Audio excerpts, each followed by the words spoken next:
జిల్లా పులివెందుల జడ్పీటీసీ ఉప ఎన్నికల ప్రచారం జోరుగా సాగుతుంది.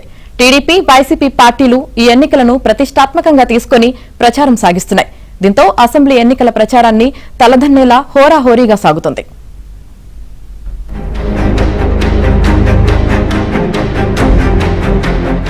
పులివెందుల నియోజకవర్గం వైఎస్ కుటుంబానికి కంచుకోట.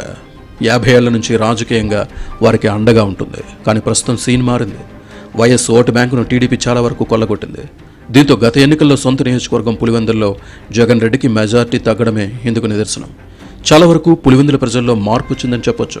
అయితే వైసీపీ జడ్పీటీసీగా ఉన్న మహేశ్వర్ రెడ్డి ప్రమాదవశాత్తు మృతి చెందడంతో పులివెందుల ఉప ఎన్నిక అనివార్యమైంది. తన సొంత గడ్డ పులివెందుల జడ్పీటీసీ సీటును కైవసం చేసుకునేందుకు ఇటు జగన్ అటు టీడీపీ నేతలు ప్రతిష్టాత్మకంగా తీసుకుంటున్నారు. ఇరు పార్టీల అధినేతలు పార్టీ నాయకులకు గట్టి ఆదేశాలు ఇస్తున్నారు. పులివెందులలో మకాం వేసి జడ్పీటీసీ సీటును వైసీపీ ఖాతాలో వేయాలని జగన్ ఆదేశించారు. టీడీపీ గెలిస్తే పరువు పోతుందని భావిస్తున్నారు. ఇక టీడీపీ నేతలు సైతం అంతే స్థాయిలో ప్రచారం నిర్వహిస్తున్నారు. పులివెందుల జడ్పీటీసీ అయిన వైసీపీ నేత మహేశ్వర్ రెడ్డి ప్రమాదవశాత్తు మరణించడంతో ఉప ఎన్నికల్లో ఆయన కుటుంబానికి అవకాశం ఇవ్వాలని జగన్ ఆదేశించారు. దీనిలో భాగంగా ఎంపీ అవినాష్ రెడ్డి, మహేశ్వర్ రెడ్డి కుమారుడు హేమంత్ రెడ్డి, ఆయన సతీమణి ఉమాదేవులతో 2 సెట్లను నామినేషన్ దాఖలు చేయించారు. ఎంపీ అవినాష్ రెడ్డి ఆధ్వర్యంలో వైసీపీ నేతలు పులివెందుల్లో ముమ్మరంగా ప్రచారం నిర్వహిస్తున్నారు.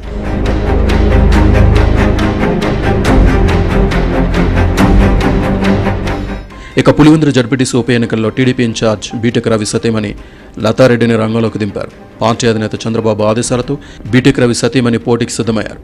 2 రోజుల క్రితం జమ్మలమడుగు పర్యటనకు వచ్చిన పార్టీ అధినేత చంద్రబాబు పులివెందుల జడ్పీటీసీ స్థానాన్ని గెలుచుకుని కనబడాలని ఎమ్మెల్సీ రాంగోపాల్ రెడ్డి బీటెక్ రవిని ఆదేశించినట్టు తెలిసింది. జిల్లా ఇన్ఛార్జ్ మంత్రి సవిత, టీడీపీ జిల్లా అధ్యక్షుడు శ్రీనివాసులరెడ్డి, జిల్లాలోని టీడీపీ ఎమ్మెల్యేలు, ఇతర నేతలు పులివెందులలో మకాం వేసి ఎలాగైనా జడ్పీటీసీని గెలిపించాలని చంద్రబాబు గట్టి ఆదేశాలు జారీ చేసినట్టు తెలిసింది.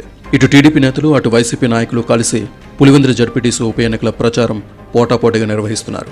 దీంతో పులివెందులలో రాజకీయం మరింత వేడెక్కింది.